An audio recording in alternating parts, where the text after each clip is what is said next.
Izindaba zabona KZN TV zifundela Siyabonga wakadumane nabezulu lidume esandlwane siyakhuleka. Isilo sikhala ngosopolitiki kubhekwe okhethweni kuboshwe abokufika eMandeni kanti ke kwethulwe ezokuphepha kwelikaMthaniya. Izindaba zabona KZN TV zifundela Siyabonga wakadumane nabezulu lidume esandlwane siyakhuleka.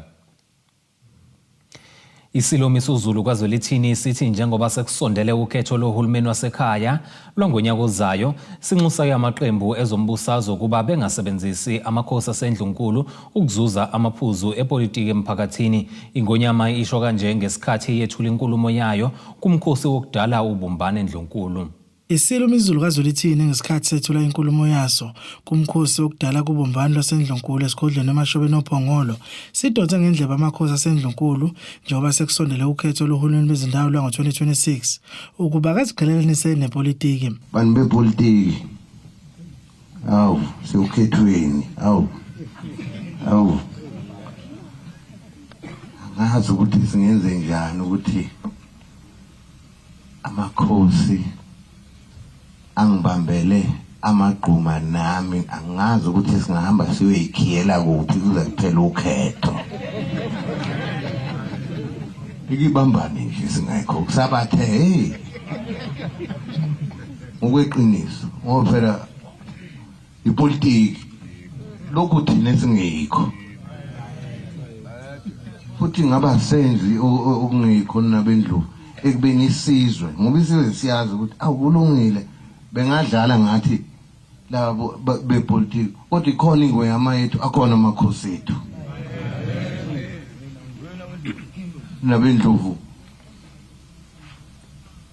ngicela sihambele kude nalaba bepolitiki. Angisho ukuthi ngizothi akungavota angingeni nokuvota angazi angifuna ukukhuluma indaba zamavoti mina ngoba ngivotela ngivoti futhi ngavotela bani nabendlovu. Ngithanda nonke akekho engimthanda kancane kunomunye cha. Ingonyama ithi uma ingase kithola ithuba lokuphatha isifundazwe kwaZulu-Natal kuningi ungaqonda okuhamba ngesigwegwe. Wethu ngiyayikhuza lento yamaphoyisa ibuhlungu ngoba yenzeka ekhanda. Kuthiwa makonakela ikhanda kuthiwa yonke into yonakele manje kushayisa ngovalo lo.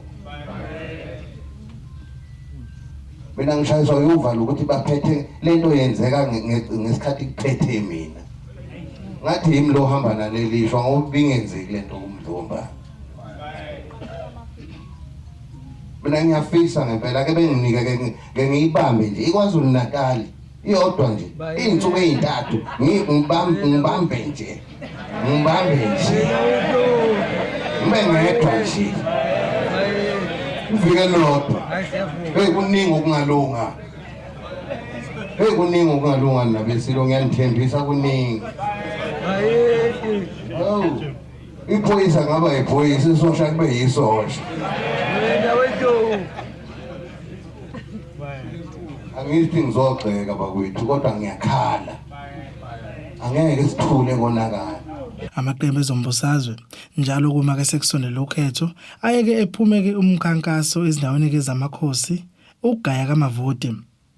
Izindabeni ze1 KZN TV kuba uNkosenhle Mthembu eMpangeni. Uyaqhubeka umkhankaso omnyango wezabasebenzi nezinye izinhlaka ukugasela ezimbonini ezingayilandela imithetho efanele kanye namafemu aqasha abokufika abangenawo amaphepha afanele. Namuhla ke kuboshwe abayisithupha kwaSithebe eMandeni ababhadanywe besebenza bengenawo amaphepha. Mbukele ekhaya sikwenye yezimboni zikwaSithebe ezithungayo njengoba kuqhubeka emkhankaso yokubheka indlela abasebenza basebenza ngazo kanye nokubheka ukuthi ngakuba bakhona yena bokufika abasebenza ngendlela engekho emthethweni. Kujabula abasebenzi ngesikhathi kuboshwa umphathi wabo ongokudabuka eChina nabakhala ngokuthi akabaphethe kahle.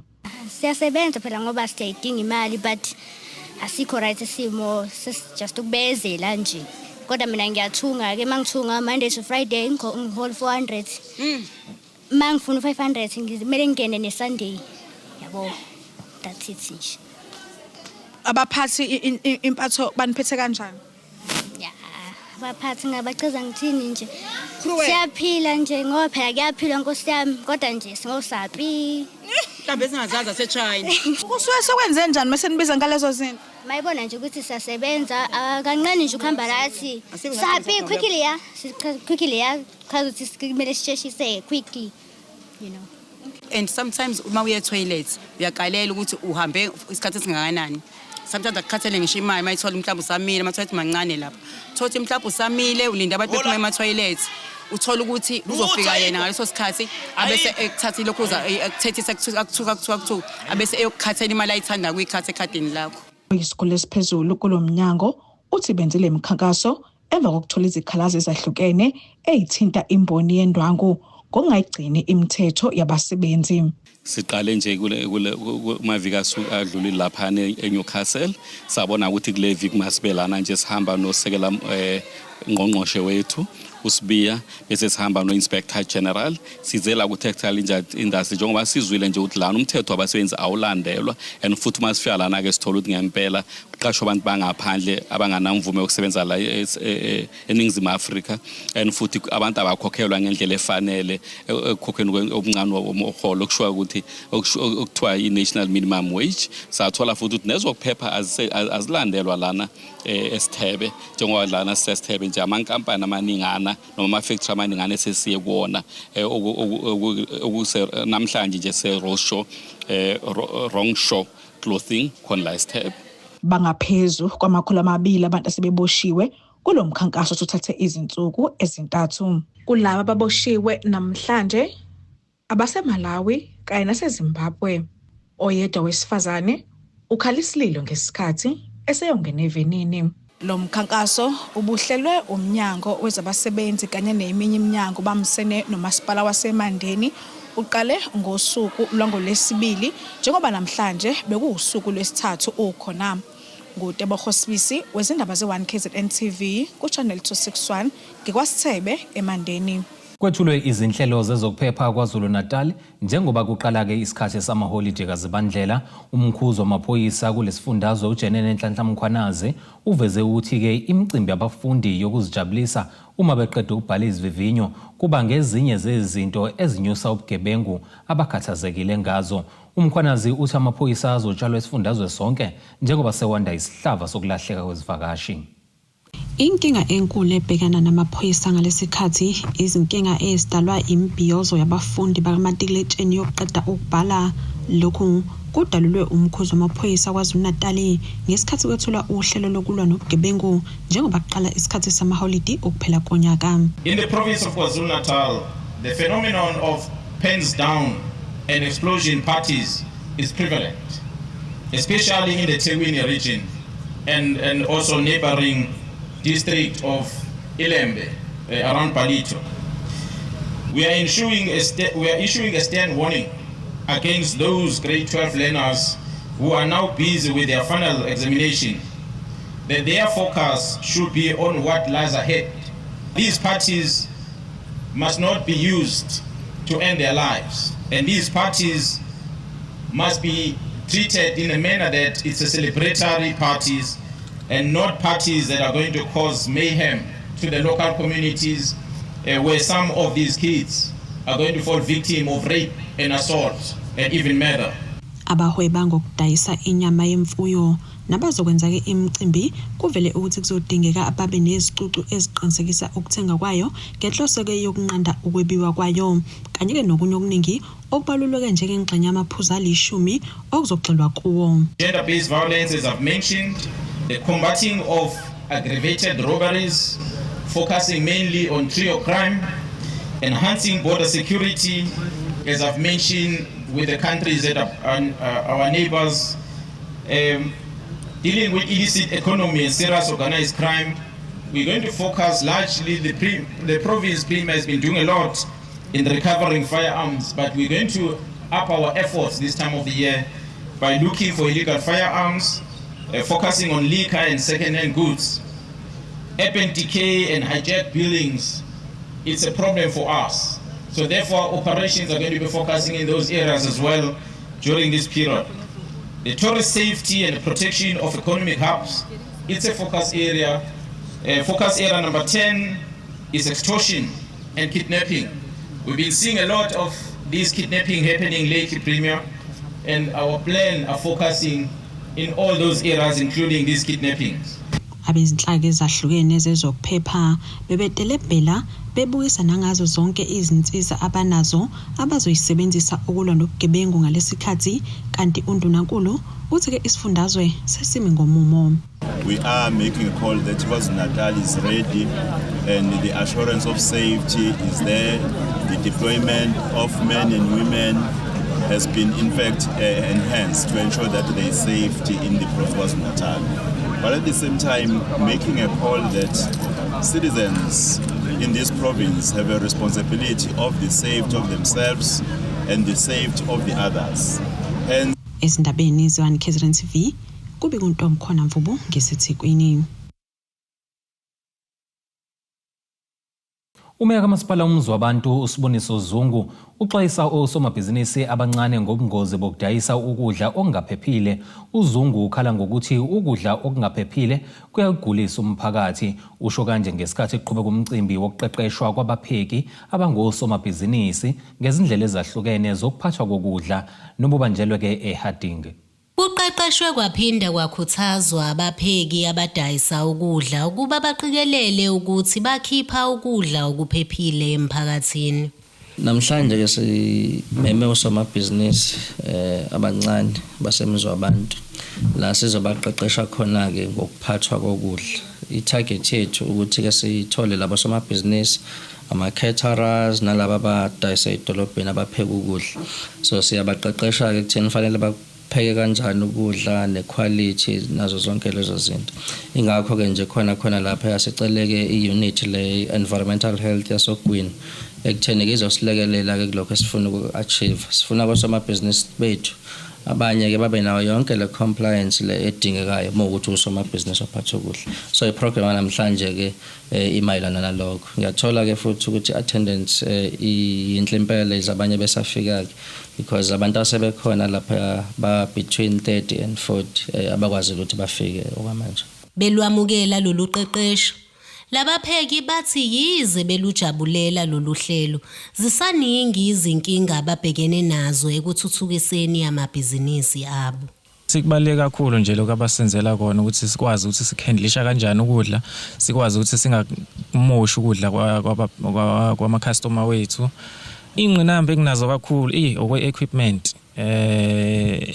Equipment ama-funds ukuthi sithole ezinye ama-equipment esiyidingayo kuyaye kube nzima ngoba kuhlanganisa lokho okuncane okungenayo ukuthola ebantwini abasupportayo but akakafikeleli ukuthi singaze sithi siyibusiness eselimile selithuthukile sisamane sicover lokho nalokho ke ezisiqhubeka. Sithokozile kakhulu ngokuthola le training kakhulu because kuningi esizokufunda la kule training isikakhulukazi ngokuphatha ukudla into ezodliwa abantu ukuthi ukudla kumele sikuphathe kanjani kumele sigcine kanjani ukudla kwabo ku right ku fresh yonke le yonto. Mengabe upheka ama challenges esihlangana nawo isikakhulukazi kuyaye kube ukuthi izinto zokusebenzela like ama shaving dish siyayisisokole because igcineni into yakho mengabe ukhetharisha funeke ibukeke ibenhle iattract laba basuke bezodla ukuthi wow ungaqhamisa uqhama nesitsha esinjeyana nje but makufaka ama shaving dish kuyayibukeka yona lokho sibe ne challenges yakuthi kuyachallenge kakhulu ngabe nawo ama shaving dish maba senza catering. Kanti Meya uZungu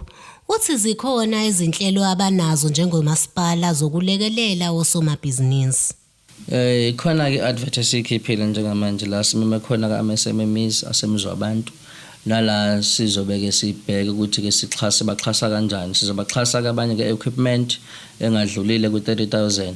So if uzazi ukuthi usebusinessini lokupheka usomabhizinisi odila ne-manufacturing so ungakwazi ukuthi ufike ke khona la ngomhla ka5 but imininingwane eminingi sikhiphile ikakhulukazi nakupage lethu la ku-Facebook ungakwazi ukuthi uyibone lapha la sebesilekelela khona osomabhizinisi basemizwa abantu ngoxhaso laba abafisa ukukhulisa amabhizinisi abo. Ntando yenkosi Dlamini yezindabeni ze1 KZN TV ngibika ngiseHarding. Ake sihlabena nali ikhefu sihlangabeze futhi nezinye masibuya.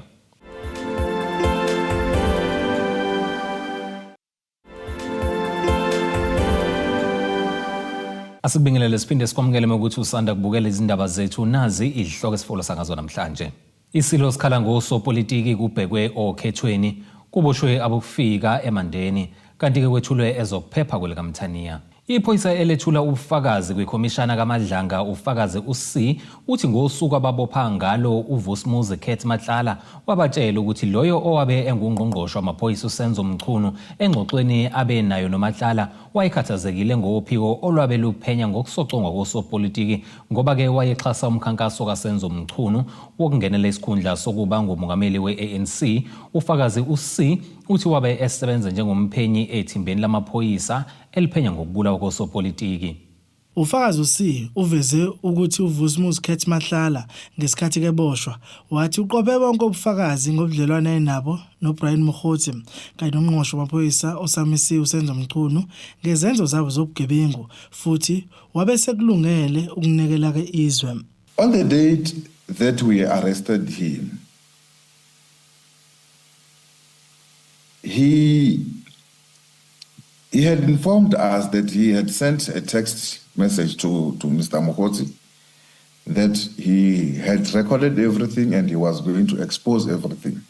So now he also indicated when we were with him that he was going to go to the High Court to make an affidavit to expose his relationship with Minister Mchunu and also incriminating him on all these on his criminal activities.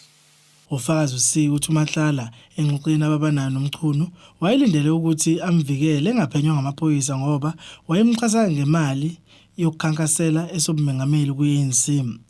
During this interaction with Mr. Matlala,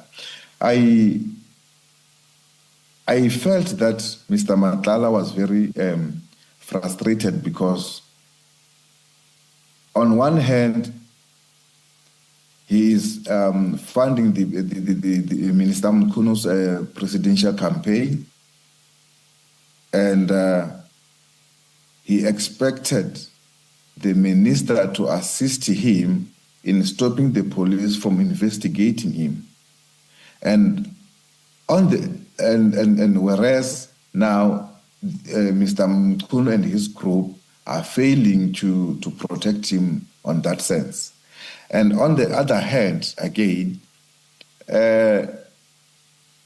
after we have arrested him, he also informed us that on the previous day, which is the 13th of May, 2023, his contract with SAPS had been cancelled. 13 May 2025, his contract with SAPS, his tender contract with SAPS had been cancelled. Then he felt very disappointed to say that, yes, I am funding the person who has all the powers to can make things happen to me, for me, and that person is not giving me any assistance. But that person is just as extending a receiving hand from my side. Lo fakazi uchazeke indlela uVusumuzi Khet Matlala ayikhokhela ngayo izigidi zemali usekela lika komishana wamaphoyisa uShadrack Sibiya kanye nezinye izikhulu zamaphoyisa intshontsho lemali uma kenjalo sekhokhelwe kumathenda anawo embuthweni wamaphoyisa. Nesi, in addition to money dropped off at a townhouse in Sandton, please explain to the Commission with reference to paragraph 109 how else funds were advanced by Mr. Matlala to General Sibiya. Thank you. He indicated that after each and every payment by the SAPS for his tender, then a portion of the payment will be given to General Sibiya. And he indicated that sometimes he will pay to the total amount of 1 million a month. Izindaba ezenziwa KZN TV kubinkosenhle Mthembu eRichards Bay. Inyunyana yothisha isathu isiphakamise ukuba umnyango wezemfundo ubuyekeze kabusha usuku okubhalwa ngalo izifundo ezintathu okumhla ka4 kuLwezi. Izifundo eziyobe zibhalwa zihlanganisa economics, accounting kanjalo nesiZulu, nophoqa ke abanye abafundi bebhale kathathu osukwini ngaphandle kokuthola ikhefu elifanele. Inyunyana yothisha isathu isiphakamisa ukuba umnyango wezemfundo kuzwelonke ubuyekeze kabusha usuku okubhalwa ngalo izifundo ezintathu okumhla ka4 kuLwezi. Ngalolu suku kulindele ukuthi abanye abafundi babhale izifundo ezintathu ngaphandle kokuthola ikhefu elanele lokuphumula. Lokhu bathi kuzofaka ingcindezi engenasidingo kubafundi njengoba kumele mabeqeda ukubhala bavalelwe bangaphumi. Izifundo kulindele kwesibhalwe ngalolu suku i-accounting, isiZulu kanjalo ne-maritime economics. Isathu KwaZulu Natal ikhiphe statement la inxusa khona umnyango wezemfundo at a national level ukuthi ubuyekeze i-timetable kamatikuletsheni ngoba ngomhla ka4 sekuvelile ukuthi kube neclash ekhona njengoba kuzogcina kufakwe ukuthi kuzobhalwa izifundo ezu3 kuzothi ngo2 kubhalwe izifundo ezimbili ngesikhathi esisodwa, esinye isifundo ke sibhalwa ngo9 okuyisiZulu, ngo2 kubhalwa i-accounting paper 2 kunye ne-maritime economics. So sekutholakala ukuthi khona izingane ezizenza zoyi3 lezi zifundo, okusho ukuthi kuyoba nzima uma ngaba lolu daba lingalungiswa, kuyoba nzima ukuthi abantwana bazobhala esiphi isifundo phakathi kwalezi ezimbili. Ingakho ke siyisathu uma ngaba sithola ukuthi umnyango phezulu enational so ukhiphe instruction eyokuthi akubhalwe isiZulu la iKZN ngo8 ekseni, okusho ukuthi amaphepha kofanele ukuthi avulwe ngo7:30, abantwana kufuna babe sebehleli kwi-exam room ngo7:30 ukuze baqale ukubhala ngo9 baqede ngo11 bese beyavalelwa ukuze bangaphumi, ukuze ngoba kusatshelwa ukuthi ngase kuputshuka iphepha khona amanye ama-province anawo abhala isiZulu, bese kuthi ngo12 babhaleke lesi sifundo i-maritime economics okuthiwa bazoyibhala kuze kube kuyoshaya u1. In fact bazobhala ngo11 kushaye u1 bese kuthi ngo2 babhale i-accounting. Into ke engakazizwakale ukuthi singaba nabantwana okulindeleke ukuthi bahlale u7 hours behleli ephepheni bengaphumi bengakhulumi namuntu ngokwemiyalelo isathu ithi akuhlehliswe isifundo se-maritime economics ukuze abafundi bathole ithuba elanele lokuphumula babhale izifundo ezimbili osukwini. Le nyani iphinde yaveza ukuthi iyaxoxisana nomnyango wezemfundo ezingeni likazwelonke ukuqinisekisa abafundi bakamatikuletsheni ababi nayo ingcindezi. Ibona ke leyo nto izofaka ingcindezi enkulu ebafundini. Ingakho sizeke sakhipha lesi statement ukuthi ngcono lolu daba lwaziwe na umphakathi general public ngoba besikade silixoxela phansi ngoba singafuni ukuthi kube ngathi kunenkinga enkulu kuma exam. Ama exam ahamba kahle, yilento nje encane efuneka ilungiswe. And esikushoyo siyisathu ke esesidimanda manje ukuthi akumuve i-maritime economics ibhekelwe olunye usuku nje oluseceleni mhlawumbe ngasekupheleni noma makuphela ama-exam bese ku-edwe usuku olulodwa kube yilona kokuzobhalwa ngalo i-maritime economics, okwenzela ukuthi kuthi ngomhla ka4 kubhalwe isiZulu, ngo9 lo okubhalwa ngawo kuwo wonke ama-province kuphinde kubhalwe ngo2 i-accounting njengoba nakwamanye ama-province kuzoba njalo. Lokho kuzokwenza ukuthi kubambeke isithunzi salama exams, integrity yama exams, kungabi nama irregularities unnecessary. Sibona ke sikungcono ukuthi siyikhiphe kanje. Siyaqhubeka nokuxoxisana no Director General at national level uMr Mweli, uyathembisa ukuthi udaba bazolibheka. Silindile ukuthi mhlambe namhlanje kungase kuphume isinqumo esinethemba elikhulu ukuthi lizoba positive ngoba wonke umuntu unesifiso sokuthi abantwana nekusasa labo lingacindezeleki ngenxa yalezi zinqumo ezibonakalayo ukuthi zithathwe kungacatshwanganga. Lenyana iphinde yaveza ukuthi konke ukubhalwa kwezivivinyo kubonakala kusahamba kahle njengamanje. Abomnyango wezokuphepha komphakathi bagqugquzele ukuba umphakathi ushayele ngokucophelela njengoba sekusondele isikhathi samaholide kaZibandlela. Lokhu ke bakusho ngesikhathi kuqhubeka umkhuleko wokuphepha emgaqweni nobuhlelwe ngokubambisana ke kwamaphoyisa esiteshi iUtrecht kanjalo neGroenflei njengengxenye ke yokubungaza inyanga yezokuthutha. Kukhuthaza ukuba umphakathi ucophelele emgaqweni ophuma kumnyango wezokuphepha komphakathi uthi bagqugquzela ukuphepha njengoba sekusondele isikhathi samaholide. So njoba sikhona ke siwumnyango ehlukahlukene besilethe nje umkhuleko njengalo. Kodwa ke okunye sifisa ukudlulisa ukuthi ke njengoba sesazi ukuthi ke siya enyangeni kaZibandlela lapho sizobe sijabulela amaholide. Siyazi ukuthi kunezihlobo zethu ezibuyayo endaweni ezahlukene emaThekwini koGoli esifisa ukuthi nabo mabefika bafike bephephile ke emakhaya. So siqoqozela ke ukuthi ke ekuhlaleni kube nokubekezelelana ngokunjalo futhi ke silusana nobugebengu. Okunye kusihluphayo kule ndawo ebesikhulekela kodwa futhi okubuka umyalezo esiudlulisa emphakathini. Uqhubeka ngokuthi bazodlulisa nomyalezo kaNdunankulu kwaZulu Natal wokuba umphakathi ukwazi ukulwisana nesihlava sokuhlukunyezwa kwabesifazane. Uhulumeni nje kazwelonke ukulwisana nesihlava sokuhlukunyezwa kwabantwana omama kanye nobaba esikubiza ngeGBV. Njengoba siyana kwi-safety month sizoqala nje 16 days of activism siyaqoqozela ke nawo wonke umphakathi ukuthi ke isihlava esinjengaleso wonke umuntu abambeke iqhaza. Indawo zasemakhaya noma ke eindaweni zasemaplazini siyazi ukuthi ke ukuxhumana akukuhle kahle ngenxa yama network ukuthi abakwazi ukuxhuma ke bafone noma isemaphoyiseni.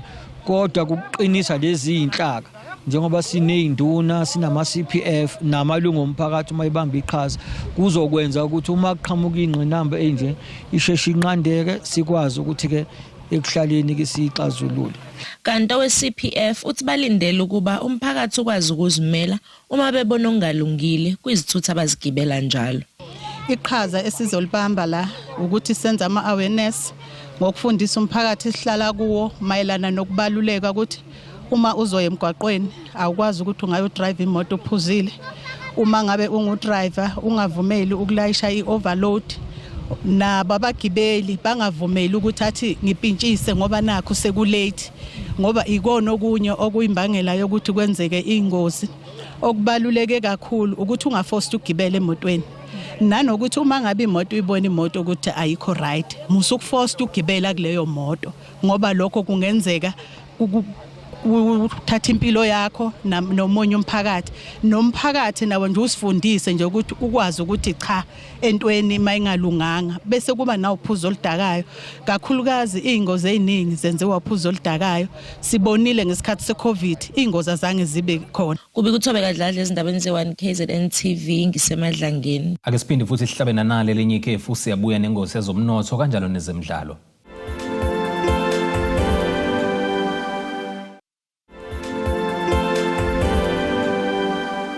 Asiphinde sikubingelele sikwamukele ukuthi ke usanda kubukela izindaba zethu uyamukela kanye nazo izihloko zambaphambili namhlanje. Isilo sikhala ngosopolitiki kubhekwe okhethweni kuboshwe abokufika eMandeni kanti ke kwethulwe ezokuphepha kule kaMthaniya. Kuleli iqophelo singena sijule engosini zomnotho. Irandi lakuleli li 17 rand 20 cent uma liqhathaniswa nedola laseMelika libe 22 rand 70 cent uma liqhathaniswa nopondo seBrithani liphinde libe 19 rand 97 cent uma liqhathaniswa neeuro laseEurope.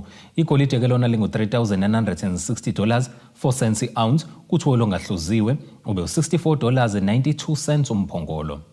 Ake sibheke ngosini yezemidlalo. Umqeqeshi weDurban City uGavin Hunt uthi kufanele kubakhuthaza abadlali baseNingizimu Afrika ukuthi kukhona abadlali othi noma ngabe ucabanga ugcina ungaqondanga ukuthi bangene kanjani kuBafana Bafana. Ngokusho kwakhe ke kuningi okusazoshintsha ngesquad seBafana Bafana njengoba ke isamelwe iAfrica Cup of Nations eMorocco ngaphambi kokuthi umqeqeshi wayo Hugo Bruce acabange ngokubumba isquad azoya ngaso kwindebe yomhlaba yangonyaka ozayo. uHanti unxenxe abathandi bakanobhutshuzwayo baseThekwini nezindawo ezilakhele ukuba baphume ngobuningi babo ukuzokweseka ama-Citizens azobhekana ke neKaizer Chiefs emidlalweni weBetway Premiership kusasa ngokugamanxa kwehora lesikhombisa eMoses Mabhida Stadium kwelikaBanana. Ake sikubhekelana nasi isimo sezulu esingalindeleka.